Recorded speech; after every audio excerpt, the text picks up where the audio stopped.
This week's episode of Still Untitled is brought to you by Orbi. Wi-Fi is something you really don't think about until you don't have it or it's not working properly. Video's buffering, there's Wi-Fi dead zones, everyone's home for the holidays fighting for Wi-Fi. So when did you last upgrade your Wi-Fi at home? If you just want better Wi-Fi everywhere, check out the Orbi Wi-Fi system from Netgear. With Orbi, you can enjoy super strong, fast, and more reliable home Wi-Fi from your basement to your backyard. Change your Wi-Fi world. Get Orbi, that's O-R-B-I, Wi-Fi system from Netgear. And you can learn more at netgear.com/Orbi. Now on with the show. Welcome to Still Untitled, the Adam Savage Project. I'm Will. I'm Adam. And I'm Norm. Hey guys, how's it going this morning? Good times with technology, huh? We just spent what 20 minutes, 22 minutes. 20 minutes just trying to use multiple programs on multiple computers just so we can talk. We are reasonably smart people, I think, as a group. I think we can all agree, highs and lows, but we're okay and we're pretty good at technology. So the stuff that we use to record while you're remote, Adam, just in case, not an endorsement, but we use Zencaster and Skype so we can see each other and know when to interrupt. And it usually works, I would say, okay, even though your recording situation is often not ideal, and internet in the cave where Norm is sometimes a little spotty. My internet's sometimes a little spotty. But sometimes everything just doesn't work. And last week the sound quality wasn't great because of reasons that were kind of outside of our control. Today we kind of just nothing worked. It was just bad. We can't figure out why Zencaster thinks that the terabyte of free space on my hard drive is only 60 megabytes. Yep. Norm's internet connection has been dropping up and down, so his audio's in and out and his video's in and out, and that's not working great. I mean, I feel like when I was just complaining about how much I spent on my laptop, and then it's like the worst thing that ever happened to phone calls is this. I hate talking on the phone. Like, none of this technology does what it was originally slated to do anymore. Well, go ahead. You don't hate the idea of talking on the phone. No, I that hate the vocal latency communication and the lag and the bullshit of the modern phone. Right. Well, so this is one of those things. Remember in the 80s when Candace Bergen was on TV talking about how you could hear a pin drop on the phone? Yeah. And I mean, we're getting dangerously near Andy Rooney territory here, but everything is nothing. The more complex things get, the less likely they are to work. Like Windows on my machine, just every once in a while, for some reason, just won't boot. You press the button, it runs halfway through the boot. The little dot, the circle of waiting freezes. And then the only thing you can do is reboot. And I have to reset a bunch of settings to make it come back up. And I've been building computers for 20 years. I used to run a magazine entirely about building computers. I am good at building computers. And the fact that I can't get shit to work it means that there are some larger problems out there in terms of like where we are with technology. I would also point out that we've had MP3 players now for 20 some odd years, and iTunes, I'm not exaggerating here. iTunes is a scourge on humanity. There's what I'm saying. I'm gonna introduce you to an idea. Look, I have an iPhone. I came back to an iPhone from Android despite the OS being the worst part of that experience. The hardware is really nice. The OS is a flaming hot mess right now. What's Go the get feature Spotify. creep? You're going to be really happy with it. I understand Spotify. The problem I have is that I own over 16,000 songs on this, and every time I open it up, the stupidest cheapo solitaire program I have on this phone remembers the game I was playing 5 months ago. But iTunes every morning says, we have no idea what you were just listening to. What playlist? Why didn't you choose from scratch every single time? My favorite part about that is sometimes I get in the car and it connects to the stereo in my car and it's like, oh, I'm going to start playing the same U2 song that you've literally never asked me to play every day for 6 months. Then it just stops for no apparent reason. So if you have a solution for any of these problems and you're listening at home, we would love to hear them. Oh, hey, and if your solution is ditch the iPhone and go to Android, you're not helping. That's not it's a pretty good solution. There's always trade-offs and stuff like that. And yeah, it is about what works for you. What I am complaining about is not my use of the phone. It's Apple engineers trying to get me to go to the cloud, and I'm not going to the cloud. Well, so it's the business model.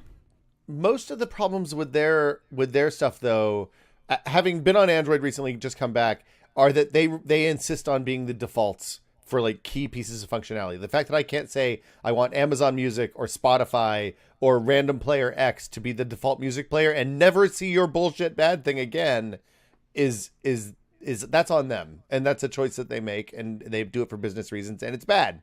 Anyway. Yeah. How's the tour, Adam? You having fun? The tour is great. The tour is really great. The audiences are outrageously awesome. We performed last night in Minneapolis.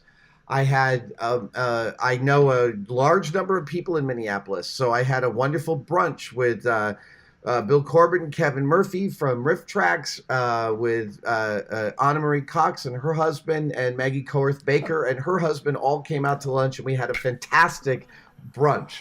And then the show was off the hook. The Minneapolis audience was insane. It was just the best show. Maggie is one of my favorite Twitter follows, because she posts the most interesting, weird, good, fun science stuff. And she wrote several years ago, I think we even talked about it on the podcast, a book about how the best book I read about how the power grid works in the U.S. I'll look it up in a second and post the name, but it's, if you ever wondered how electricity gets from the nuclear power plant or the coal plant or the solar farm or whatever to your house, and why solar is interesting, why wind's interesting, and all that stuff, she really breaks it down. It's a fascinating. She's a great science writer. She's wonderful. And now she writes a column on 538. Yep, and she's got a fantastic article right now, 4,000 words on pandas having sex, and I'm here to tell you it's brilliant. She talks about the horniest panda. It's very good. Before the Lights Go Out is Maggie's book, and I highly recommend it. It's a great Christmas gift. I have been waiting to bring something up with you guys just to get a little more data. Uh-oh. No, this is a cool observation. I have been touring. I've been touring with a stage show around the country since 2012 with many different versions of different stage shows. But for the most part, similar size audiences, between 2,000 and 3,000 people. Every night I do meet and greets. It used to be for 50 people. Now it's for over 100 people every night. And the meet and greet is one of my favorite parts of the evening. The interaction with fans is great. We take photos with everybody. And as you can imagine, pretty much for the entire time since 2012, the primary photo machine is this. It's everybody's phone. Yeah. You know, there is the odd NES controller or whatever Game Boy actually has a camera built into it, and the odd shoe and whatever. And DSLRs, DSLRs maybe showed up once per meet and greet. You know, one geeky guy who had to take his DSLR out. And, like, I totally respect that. I'm that guy. But on this tour, for the first, and this wasn't on the spring tour with Michael Stevens, but on this tour, I'm here to tell you 30% of the cameras in every meet and greet are actual digital cameras, not phones. Like point and shoots or DSLRs? Point and shoots, little point and shoots, Polaroids, DSLRs, the whole gamut. 1/3 of the cameras taking photos at meet and greets now are real cameras, and I have no explanation for it. Well, one of my daughter's friends has like a little, it's like that pocket snap Polaroid that makes the little wallet size Polaroids, and like she takes that everywhere. She's super into it, and like to her, a photo that you can have a thing out of immediately after is super, super fascinating, and the kids get a huge kick out of it. They're like, this is the coolest thing in the world. You don't have to have it. I don't have to have mom's phone to see this. Yeah, it's totally amazing to me. It feels like I'm witnessing the ground level of some interesting cultural moment. And I don't know whether it's that everyone's sliding back towards analog. The fact is that of a standard kind of mid-level point and shoot, this camera is as good. So I don't know why. I mean, maybe people are holding on to older phones for longer, and the photo quality of those is annoying them, so they're investing $150 in a little point and shoot. I mean, it could be that they want 4K video and the phones aren't super great at that yet. Maybe, I don't know. That's really interesting. Question: are they using flash or no flash? That depends. Every meet and greet is, we're always at the mercy of the venue and what the place they have to take photos. For the most part, it's bright enough. So it's not that they're specifically bringing a flash to the equation. Or low light, or looking for a DSLR with low light capabilities. Huh. I wonder if it's a venue isn't type that policy. Fascinating?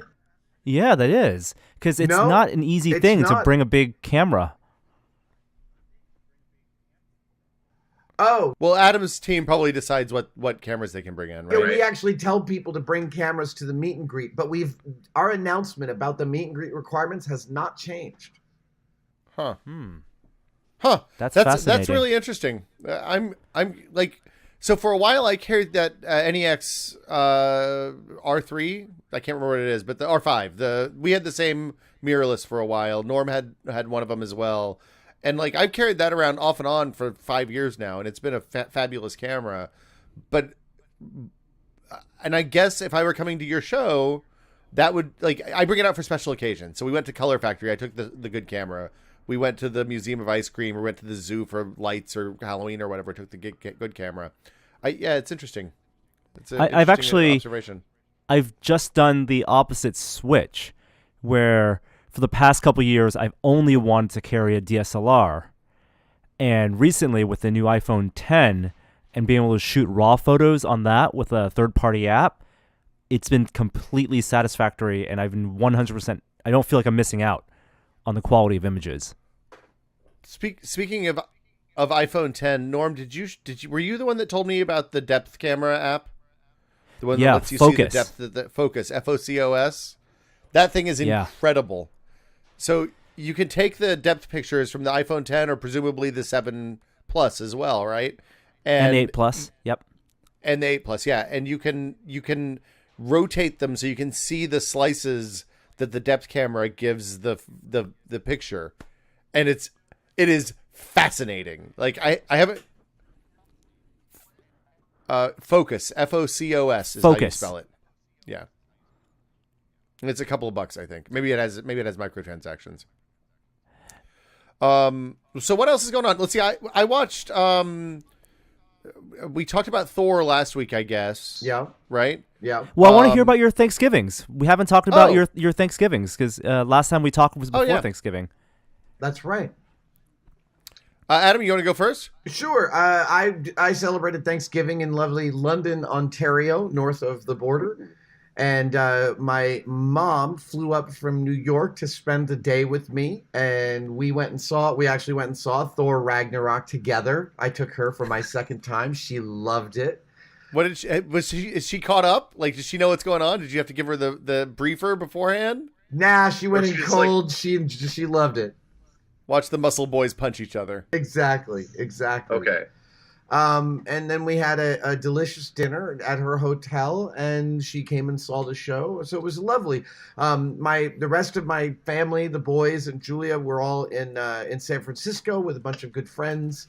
I was sad not to be there, but they sent me lots of pictures of the celebration. So yeah, my Thanksgiving was on the road, but still quite lovely. How about yours? Let's see. We had 11 people total over, so I cooked an enormous bird in counter to what Kenji recommends. So I spatchcocked a 24-pound turkey and then deboned the thighs and did the Julia Child / America's Test Kitchen thing, where you stuff the thighs with sage and salt and pepper and then roulade them up.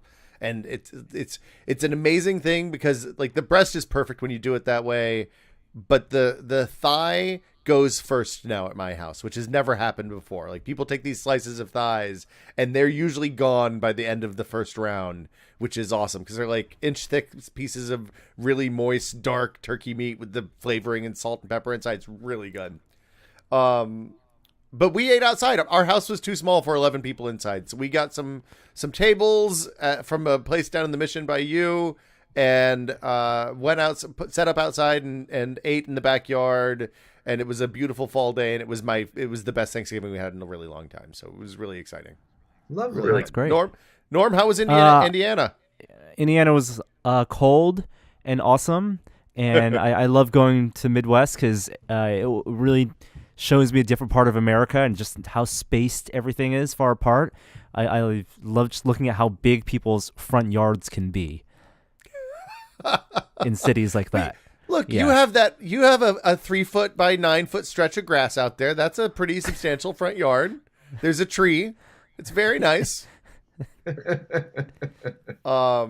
What we might have talked about this before, but what are your guys' family, what are your classic dishes? What are the things what's the one piece of food that screams Thanksgiving to you? For me, it's that I make mashed potatoes. That's my dish. Okay. Julia tends to take on the turkey, but mashed potatoes I'm a mashed potato savant. I don't have a recipe. I literally use mashed potatoes. I like to use the smaller ones, like small Goldens or small Reds. I heat them until they're soft enough for me.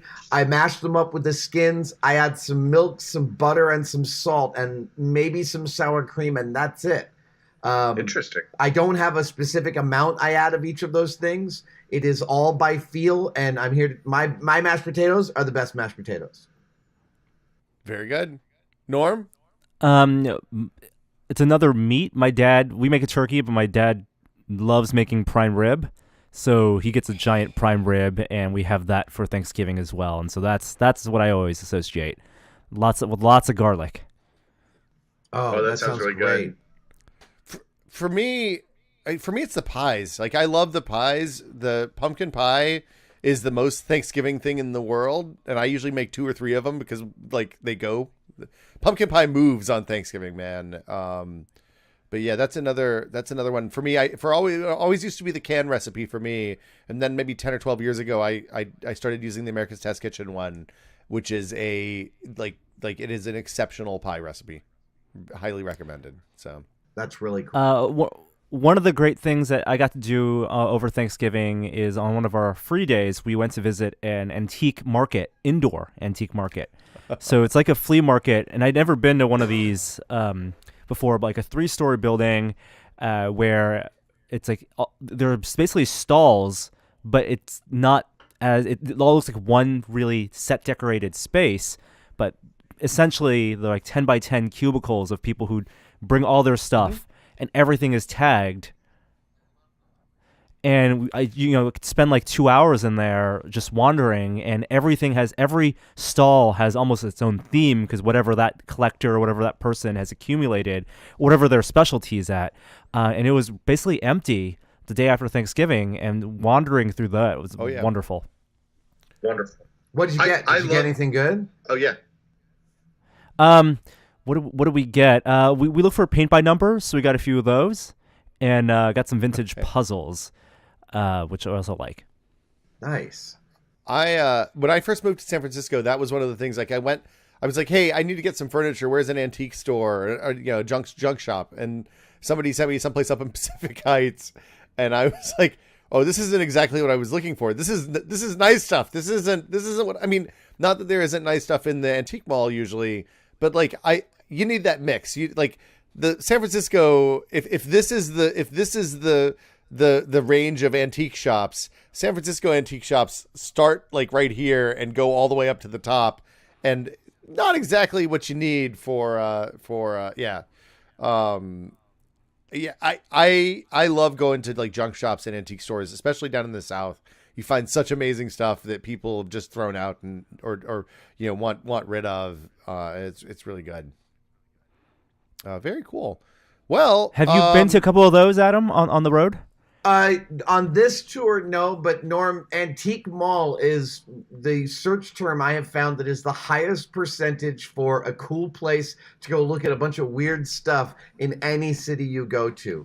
Like, there is no higher percentage because antique malls exist all over the country. and I love them. I love wandering through them.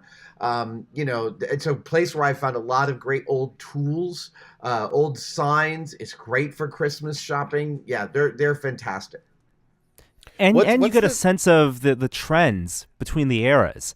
Like, oh, everyone had that Darth Vader mask in the 80s, and it's in like half a dozen stalls.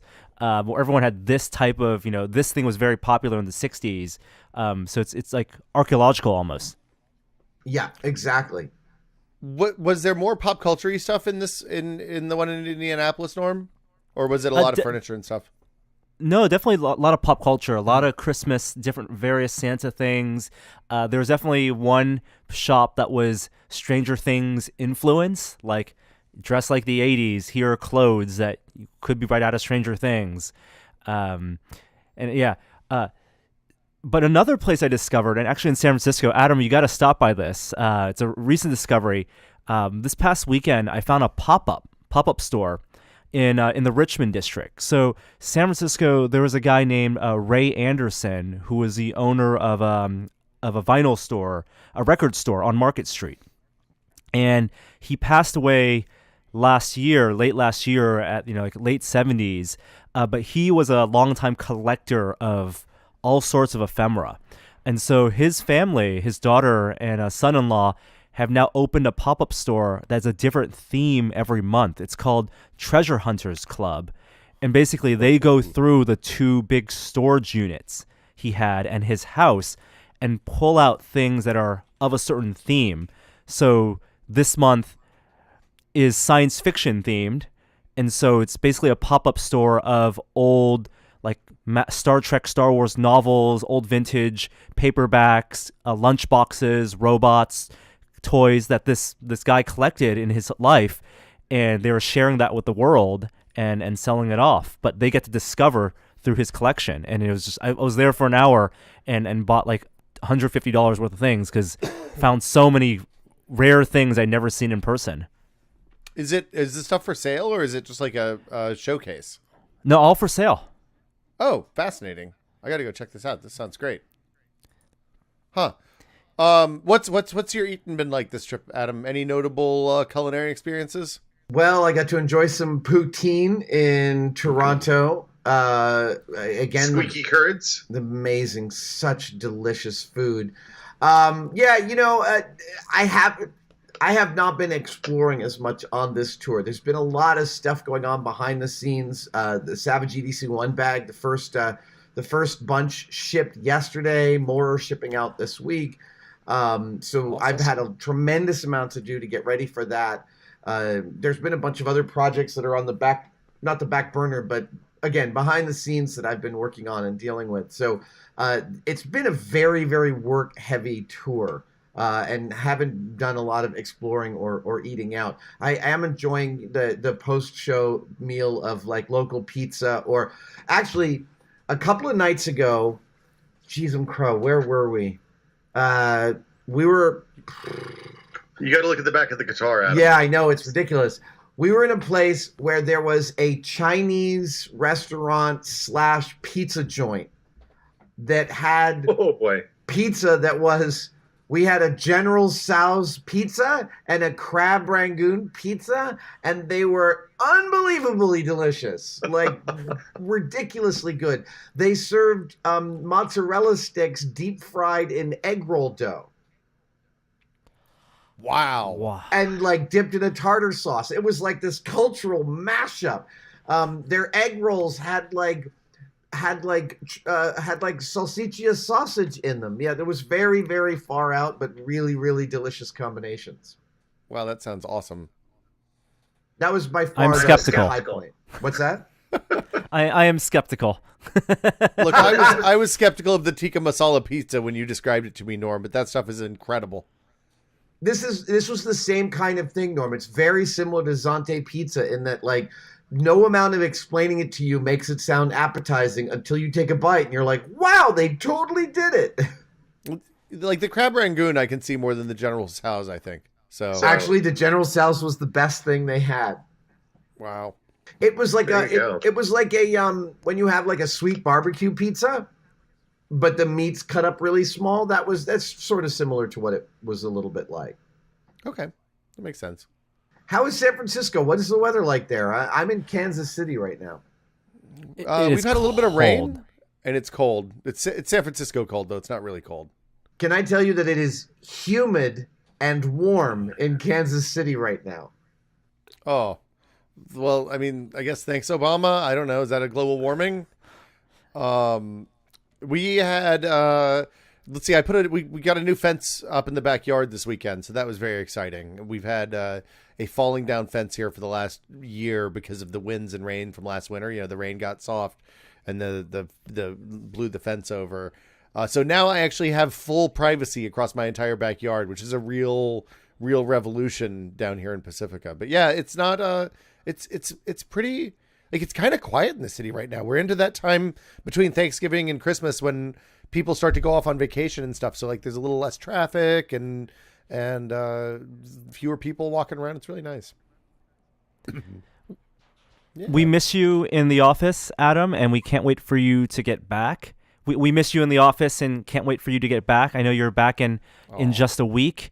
We're all itching to get to building and doing some cool shoots. I know it's a time of year when we all kind of get we're lulled into complacency because it's the end of the year, things are winding down, and I know we're not a political podcast, but there is one thing I want to mention, and that is in 9 days or so, the FCC will be voting on their attempt to repeal the net neutrality laws that were enacted in the last administration. And if there's one thing you should do, regardless of your political affiliations, I think it's going to affect us all. You should look into how that may affect you and then do something about it. And the EFF has a great website, act.eff.org, with a lot of links on how you can learn more. Even just learning more, I think, helps a lot. But I just want to get that out there. One of the things everyone can do is on that site, there's a phone number you can call that goes directly to the commissioner of the FCC's office. You leave a brief message saying what your name is, where you live, and whether you are for or against net neutrality. There's a lot of shenanigans around that with people kind of stuffing the ballot box in favor of repealing net neutrality. And the FCC, by the way, is resisting the New York State Attorney General's request for more information about that, and they're calling it a politicized witch hunt. It's ridiculous. I mean, just the only people who are in favor of repealing net neutrality are Verizon, Comcast, AT&T, and like 3 other big telecoms, right? It's nobody thinks this is a good idea. And Norm, you presaged what the next thing I was going to mention, which is on Thursday. Brain Candy will be performing in Louisville, Kentucky, and during the day that day, there is a net neutrality protest in front of Mitch McConnell's office, and I will be there, and I might be speaking if speaking is happening. Awesome, go give them hell, man. Absolutely. The other thing is that the special election in Alabama is coming up. It's really important. If you think that you know what that's about, go out and read a little bit. Washington Post has good coverage of that particular election, and just vote. Please vote in that. Please vote. Yeah. I think that's an excellent way to wrap this up.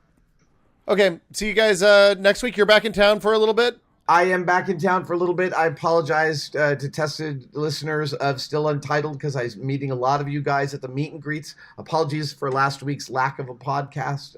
It's been difficult to maintain on the road, but we'll be back next week with a in-person podcast altogether. Ooh, very good. We'll see you then. Have a safe trip. Enjoy your travels. Enjoy the next few shows. And Norm, anything on Tested this week that's exciting?